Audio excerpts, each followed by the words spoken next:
I get up here and I yell at y'all about reading diversely and reading books for your coochie, but I think it's time for us to start reading for our brains just a little bit.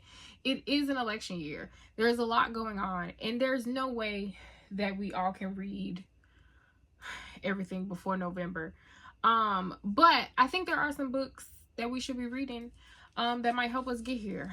So let's get into our nonfiction bag. Please and thank you.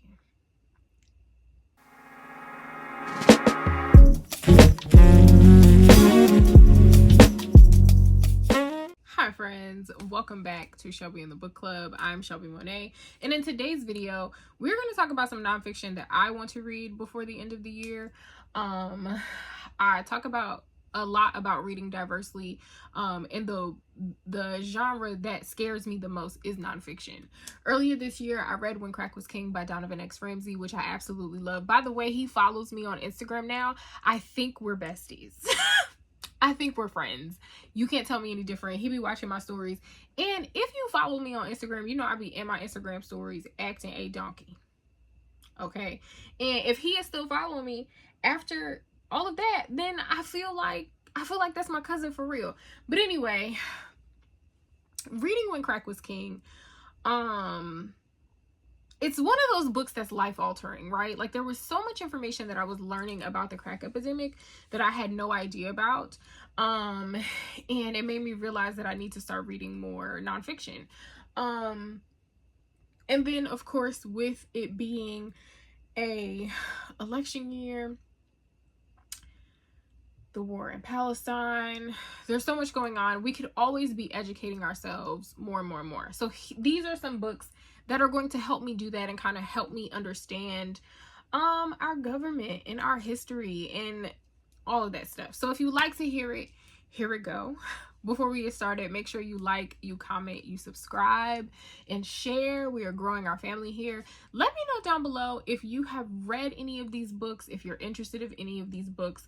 Also, let me know. I know I'm giving you a long checklist. I done told you to do like 11 things, but it's all right. Stick with me. Stick with me. Also, let me know if you guys want to see like dedicated reading vlogs to these particular books. Like, I could probably start like a Shelby reading nonfiction kind of series as I read through these books. So please let me know. And that is something that I can make happen for you. Without further ado, let's get into it for real this time. Okay. These books are in no particular order. Some of these you may have seen already in other videos. And if you have, thank you for continuing to watch my things. I love you.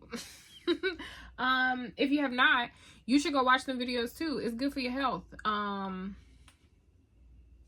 What you waiting for, cousin? Nothing probably. Anyway, so first up, y'all definitely have recently seen me talk about this in my book haul video. This is I was about to say the 727, baby.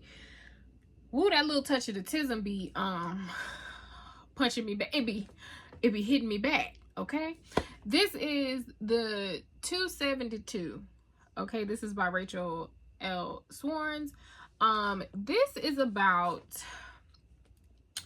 how a bunch of Catholic priests sold 272 enslaved people to save their largest mission project, what is now Georgetown University. In this powerful account, Rachel L. Swarns follows one family, the Mahoneys, through nearly 2 centuries of indentured servitude and enslavement to reveal the harrowing origin story of the Catholic Church in the United States. I feel like it's gonna make me angry. That's just how I feel. But it probably needs to make me angry, right? I think we look at religion from the standpoint of what it can do for us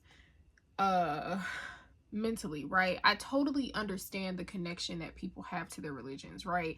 I've never negated why people want and need the relationship that they have with God, with their ancestors, with the Orisha, with, you know, whoever it is, Zeus, Thor, Odin, whoever it is you pray to, right? I totally understand why we need that relationship. The part that I don't like is that we like to ignore how religion was given to us, and by us I mean the people that look like me, and how some of the reasons why it was given to us still kind of infiltrate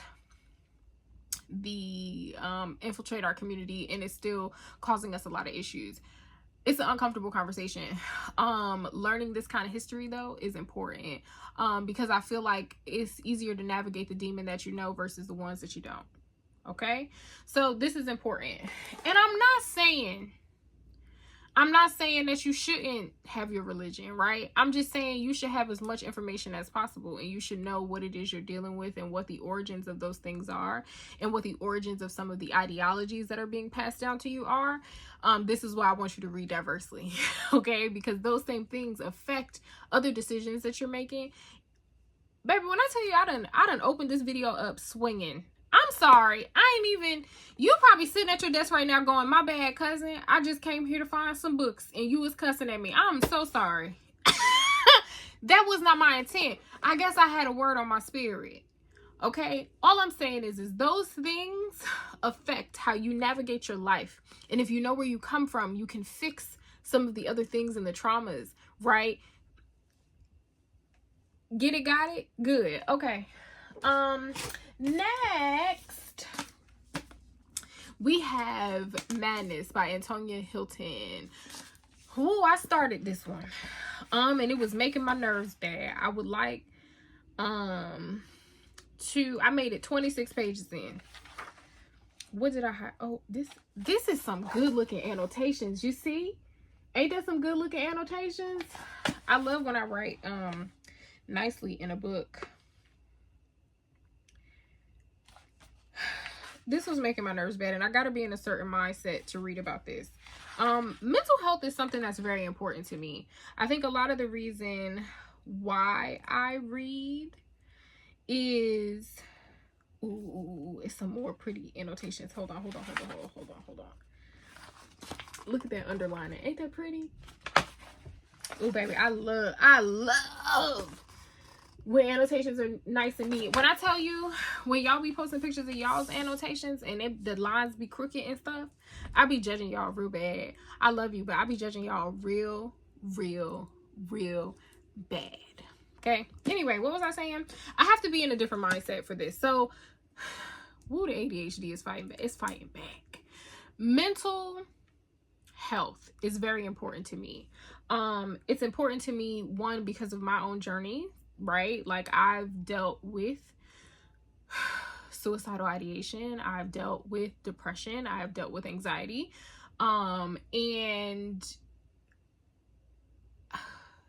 I just want our communities, my community specifically, to talk about it more. I also think that we can use books to heal. So if you guys do not follow my friend, she is a bibliotherapist. I will put her information on the screen. You need to follow my friend, okay?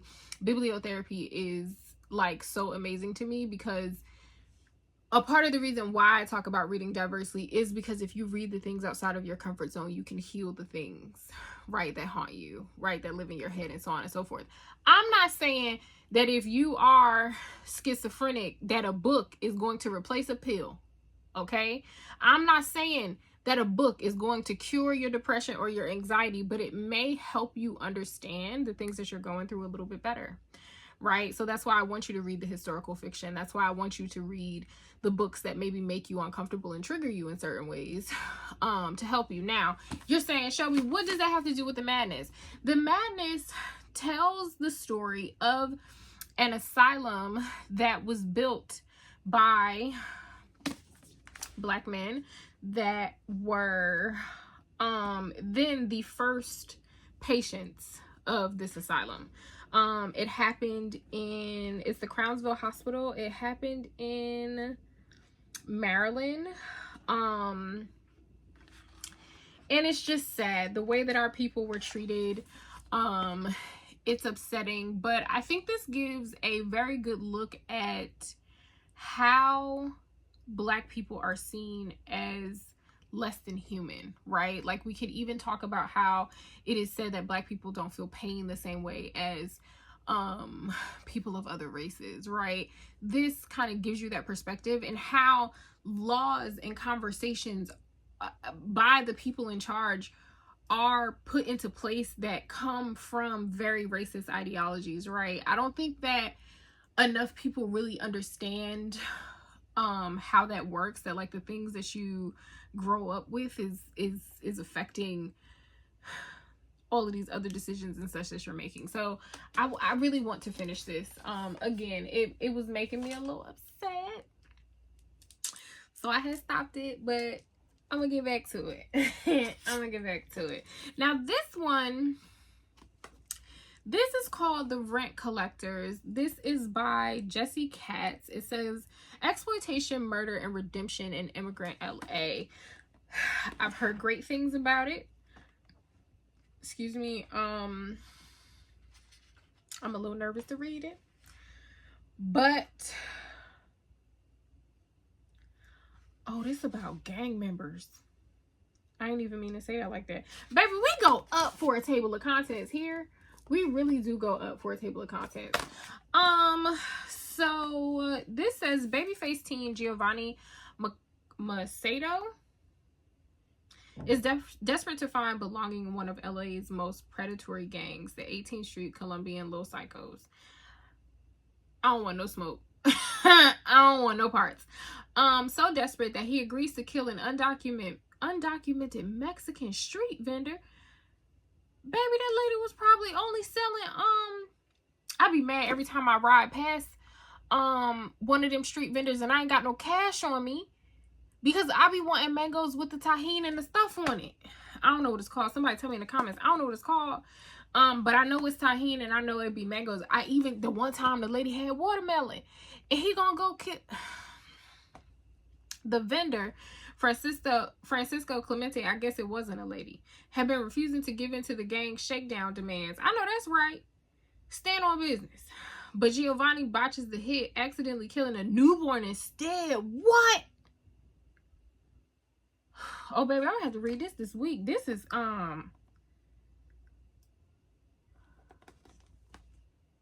I don't even know what else I wanted to say about this book, but don't even worry about it. A newborn? That's nuts. Next, we have The Devil's Half Acre. This is something else that I started and did not finish because it was making me mad. It was making me angry. I was checking to see if this has pretty annotations in it. A little bit. A little bit. So, do you guys remember? Ooh, let me pull it off my shelf.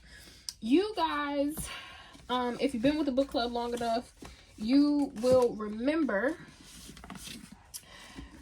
Was it a book club pick? I don't remember if it was a book club pick. Y'all know how much I love y'all. I'm taking stuff off this bookshelf. Do you feel loved yet? You should.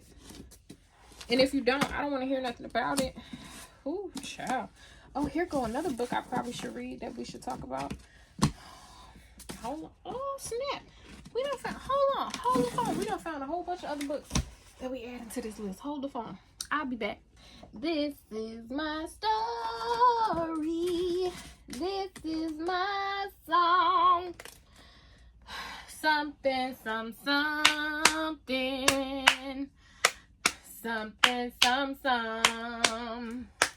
Okay, I'm back.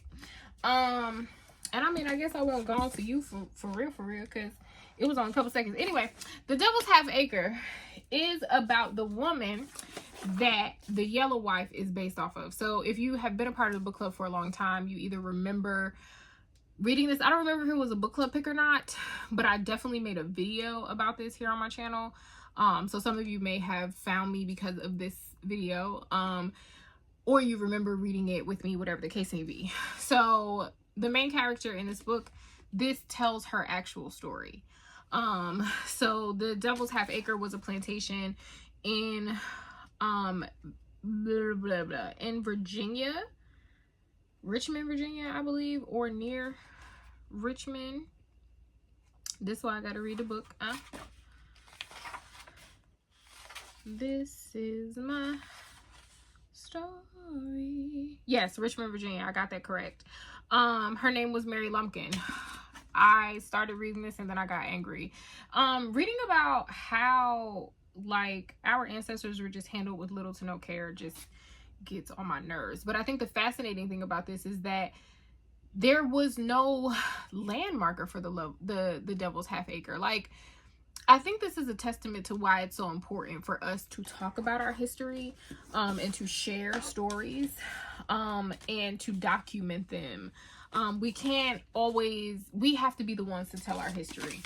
Okay, so that's that. Next, one of the books I pulled off the shelf while I had left you for a little bit is Cast by Isabel Wilkerson. So you guys may remember me talking about The Warmth of Other Suns, which is also on this list, so I will talk about both of these at the same time. But I also want to read Cast. So this is the origins of our discontents. In this brilliant book, Isabel Wilkerson gives us a masterful portrait of an unseen phenomenon in America as she explores through an immersive, deeply researched narrative and stories about real people how America today, throughout its history, has been shaped by a hidden caste system, a rigid hierarchy of human rankings. I know this is gonna make me upset. I know it to be so. Also, we love a table of contents, Shug. So yeah, I'm actually very excited to read this, and I think her work is going to read very similar to Donovan X. Ramsey, which makes me even more excited. What I love the most about When Crack Was King is that it read very much like fiction, which is important to me. So I think that genre is called literary nonfiction. And then The Warmth of Other Suns is the epic story of America's Great Migration. So the migration of Black people from the South for northern and western cities from 1915 to 1970. I think a book that probably should be read alongside this is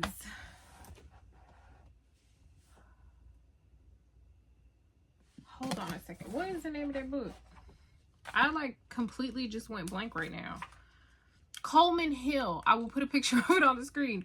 Coleman Hill by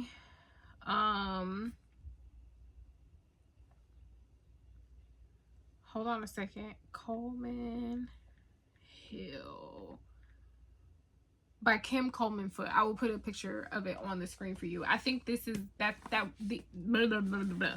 I think this and that could go together very well. So yeah, I'm very excited about this. I'm probably going to I can't wait to annotate and for all of the annotations to be all pretty and things in my two books. I'm so excited. Child, I'm running out of space for books, Jesus. Maybe if you use your bookshelf, shall we?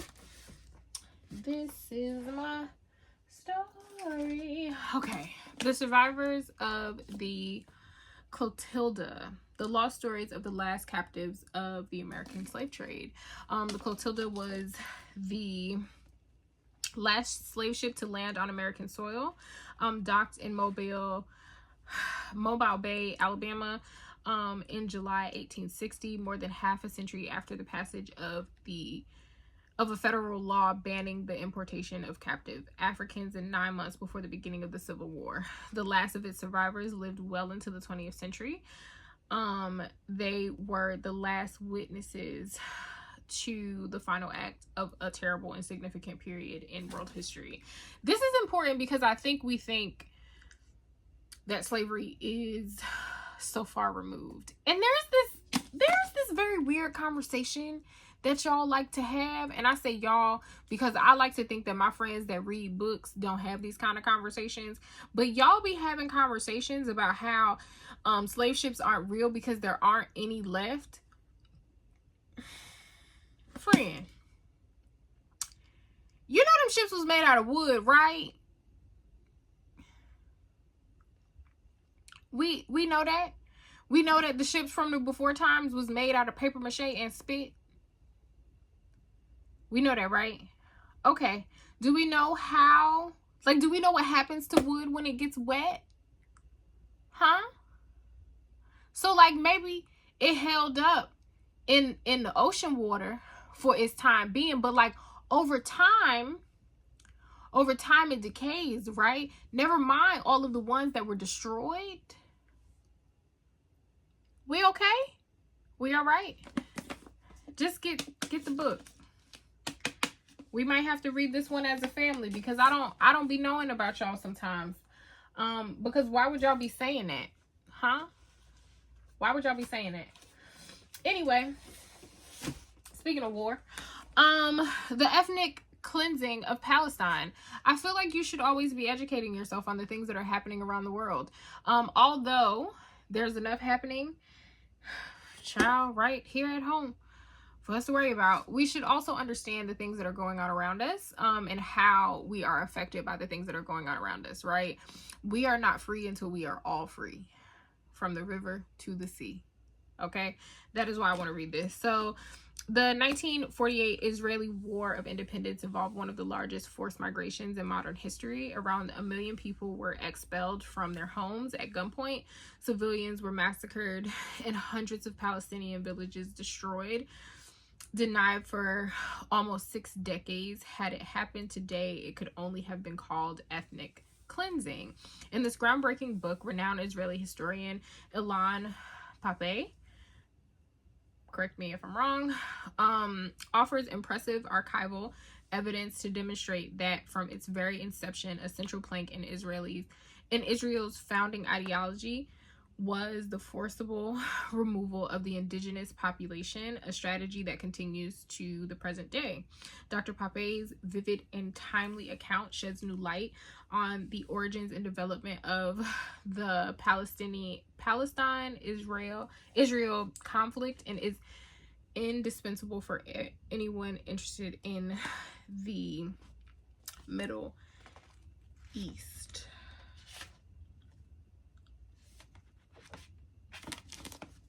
This is on my list. I was supposed to start this sooner, like more recently, and I just hadn't really gotten to it. Again, I gotta be in the right mindset, and I think I need to stop trying to coddle myself in some ways, right? And I just need to dive in. Like, I just need to bite the bullet and dive in. Next we have Uncle Barry's book. I don't like how the pages feel in this. Why do they feel like that? I don't like that. This is A Promised Land by Uncle Barry. Hi, Uncle Barry. Ain't he handsome? Every time I see his face, I just get to cheesing all hard. Him and his wife, I just get to smiling. Don't even know what I'm smiling at. Just be cheesing. I like that for us. In the stirring, highly anticipated first volume of his presidential memoirs, Barack Obama tells the story of his improbable odyssey from young man searching for his identity to leader of the free world, describing in strikingly personal detail both his political education and the landmark moments of the first term of his historic presidency, a time of dramatic transformation and turmoil. Obama takes readers on a compelling journey from his earliest political aspirations to the pivotal Iowa caucus victory that demonstrated the power of grassroots activism, to the watershed night of November 4th, 2008, when he was elected 44th president of the United States, becoming the first African American to hold the nation's highest office. Reflecting on the presidency, he offers a unique and thoughtful exploration of both the awesome reach and the limits of presidential power, as well as singular insights into the dynamics of U.S. partisan politics and international diplomacy. Obama brings readers inside the Oval Office, the White House, Situation Room, to Moscow, Cairo, Beijing, and points beyond. We are privy to his thoughts as he assembles his cabinet, wrestles with the global financial crisis, takes the measure of Vladimir Putin, overcomes seemingly Insurmountable odds to secure passage of the Affordable Care Act, clashes with generals about U.S. strategy in Afghanistan, tackles Wall Street reform, responds to the devastating Deepwater Horizon blowout, and authorizes Operation Neptune Spear, which leads to the death of Osama bin Laden. A Promised Land is extraordinary, intimate, and introspective. The story of one man's bet with history, the faith of a community organizer tested on the world stage. Obama is candid about the balancing act of running for office as a Black American, bearing the expectations of a generation buoyed by messages of hope and change, and meeting the moral challenges of high-stakes decision making. He is frank about the forces that opposed him at home and abroad, open about how living in the White House affected his wife and daughters, and unafraid to reveal self-doubt and disappointment. Yet he never wavers from his belief that inside the great ongoing American experiment, progress is always possible. The beautifully written and powerful book captures Barack Obama's conviction that democracy is not a gift from on high, but something founded on empathy and common understanding and built together day by day. I'm excited to read this. I've been wanting to read it for a while. I just didn't feel like I was like smart enough to read it before now.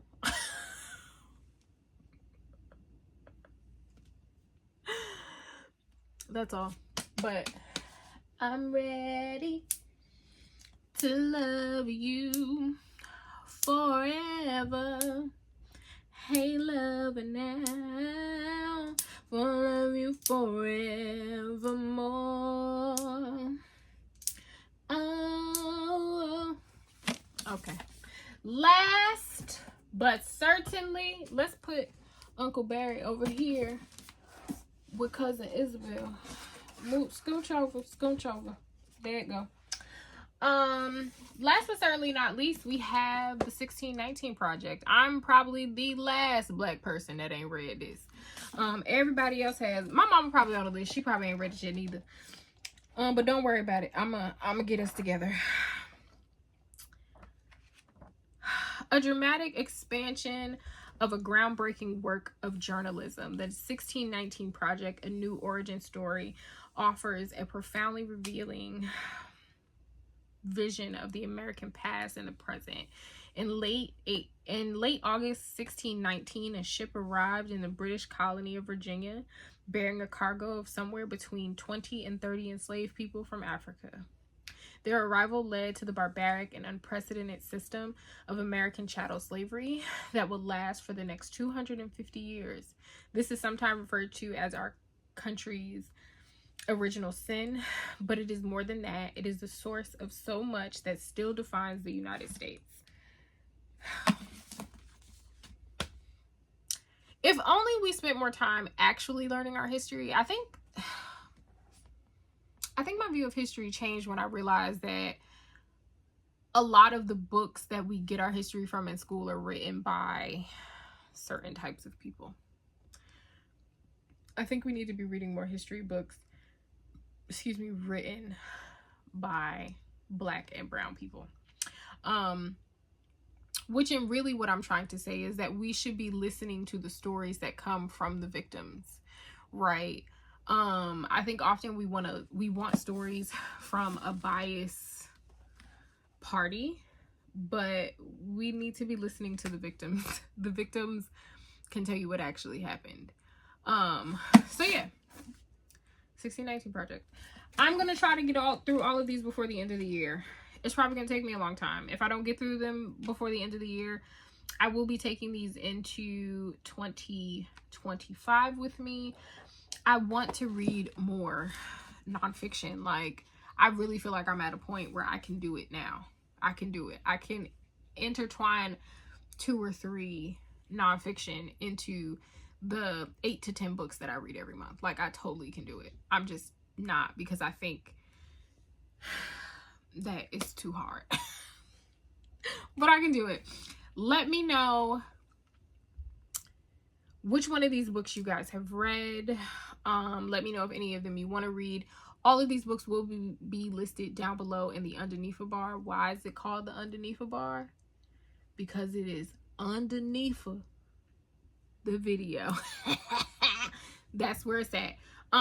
You can shop my Amazon storefront down there. You can shop my links. They all support me, right? If you want me to continue making videos, I need a little bit of money so that I can get the books and read the books and do the things for you. Okay. Without further ado, if nobody has told you today, I love you. I love you. You are kind, even when they say you're not, even when they don't like your bluntness. You are kind. Because you could have hauled off and hit him in the mouth, but you didn't. Okay? You are smart. You read books, friend. You're here looking for more books to read. You think so layered and so deeply, right? You think before you speak. You think before you type. You do all sorts of things that lead back to your level of intelligence. You are smart. What's the last one? You're important. You are so important, if to nobody else, to me. And that's all that matters for real, if we being honest. You my cousin. You my friend. I love you. All right? And I'll see anybody about it. They mess with you. Bye, friend.